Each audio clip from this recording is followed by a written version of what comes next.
Hello.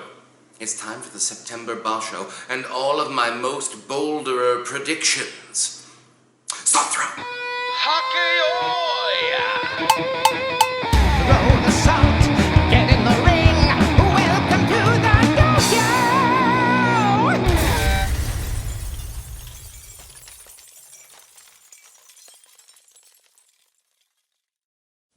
Hello and welcome back to the Dohyo here on Mr. J-Wag's channel. We're going to be talking a lot of sumo and of course my bolderer predictions for the September Basho. But first, some sumo shoutouts. First, I'd like to give a shout out to two amazing sumo channels here on YouTube. I'm sure most of you have heard of them or they've come up at some point in your algorithm, but if you haven't checked them out, check out Sumo Stew and Don Don. Now, on the Don Don channel, we seem to be getting a lot of really awesome, clip compilations of various wrestlers, various historic Yusho, so if you're interested in that sort of stuff, absolutely go check them out. And Sumo Stew is a relative newcomer to the YouTube sort of sumo-verse, but they are doing some amazing work over there with these weird video essays that deal with sumo history and certain concepts. They have a great one about the Henka that I really liked a lot, and they seem to just keep getting better the more and more they do it. So please check out Sumo Stew and Don Don. And we have another sadder sumo shout-out. We have to shout out Hattori Zakura, or Shonan Zakura, which was, of course, this Rikishi's last Shikona. Shonan Zakura holds the record for the most consecutive losses in Grand Sumo. He has just retired from the Shikeheidebeya. He's already gotten his haircut. He ended up losing 104 consecutive matches before finally retiring. His last win was in January of 2019. Ooh. His all-time highest rank was Jonokuchi 9. His absolute record in terms of wins in a tournament was 1. He had 3 wins in his entire career. So it was just sort of a fascinating thing to see this wrestler just stay with the life and keep going and keep going. And we thought he'd be there for years to come, but unfortunately, no. He has turned in his retirement papers, as I said, already gotten his haircut. But there is something to say for someone with that much passion and stick-to-itiveness. So, Hattori Zakura, a hat tip from the Dohyo to you. Sumo shoutouts. Well, now before we start, even though the official Kyujo list has not come out as of this taping, we have had a number of COVID Kyujos already. First of all, the entire Miyagi no Beya is going to be sitting out another tournament. So that means Hakuho, Enho, Ishiura, and first-time Juryo debutant Hokuseiho will not be in this tournament. Now, if they keep up with the protocols they've been doing, they will not be dropping any ranks. It won't count as an official Kyujo in that way, but they're still not going to be here. And also, Komasubid Ichinojo. Now, his entire Beya has not been quarantined. They will still be at the Basho. But Ichinojo, we are not sure if he has recovered enough to compete. So that is also going to be a little bit of an interesting thing going forward.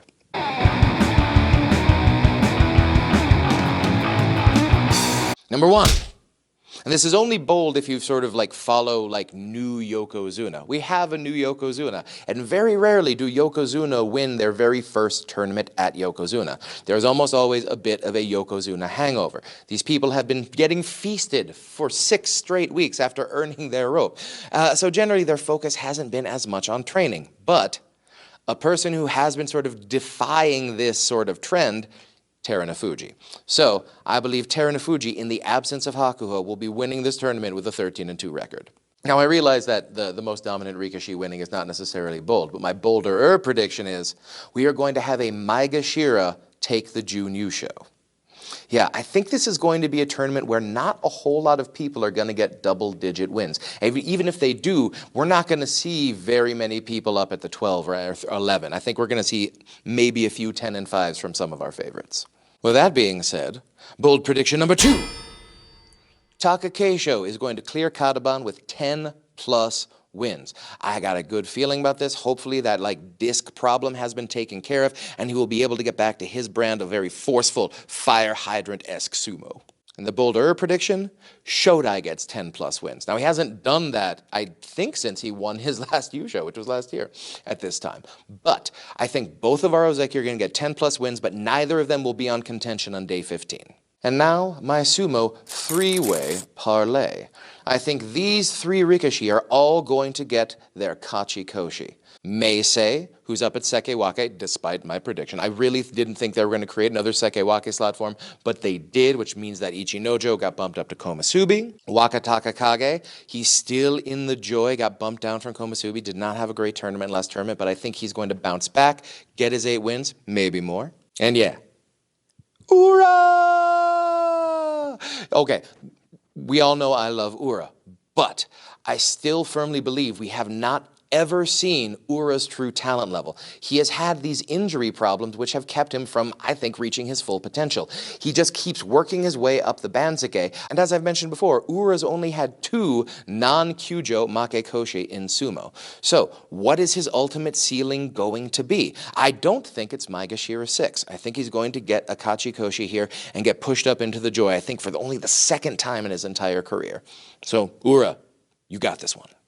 Now, my 4th bold prediction is sort of it's a group prediction. I don't think the Sanyaku are going to have a very good tournament this year.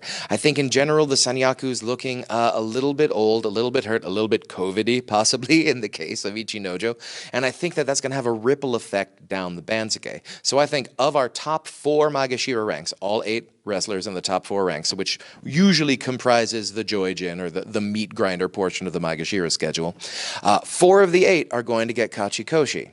As I've said before, I already think that Wakataka Kage is going to get his Kachikoshi, but also Hokutofuji, Takanosho, and Daisho.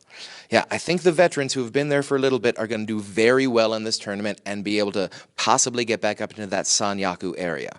Now, the bolder prediction is that one of our Joy Jin members up in the top 4 ranks is going to get fewer than 4 wins, like a real bad tournament. I think it's going to be Kota Nowaka.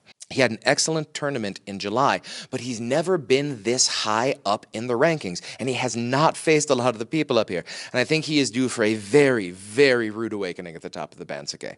That doesn't mean he's not going to be back up again next year. I just think that this is not going to be his tournament.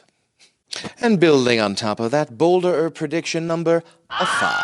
I think we are going to lose 2 Sanyaku members. I think we're going to lose both of our Komusubi, Ichinojo, and Takayasu.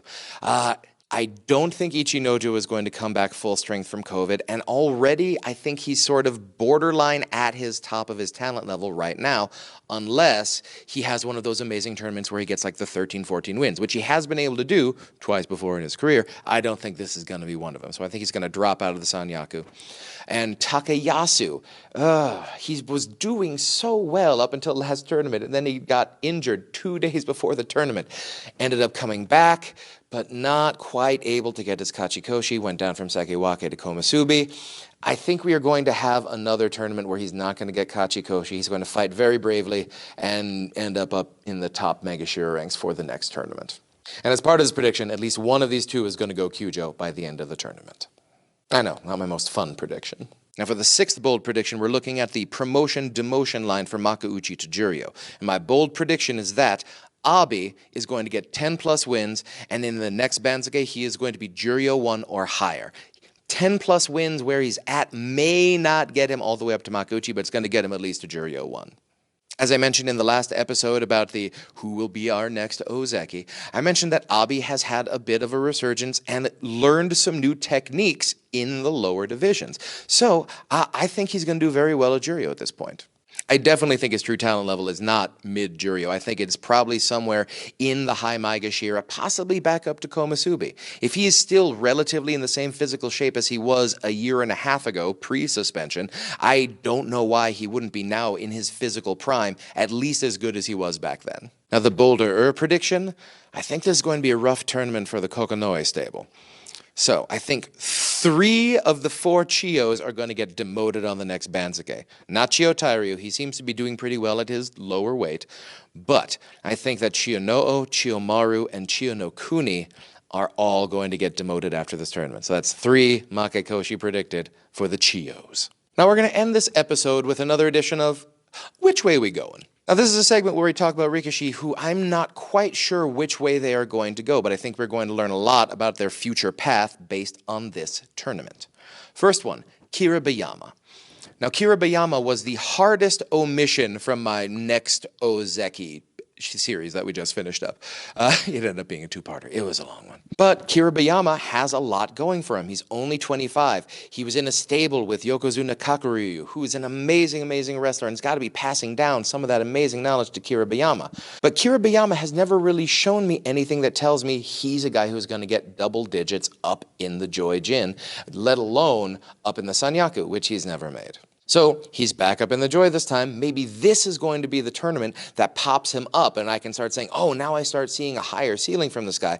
But until then, he's like a slightly better Kageyaki.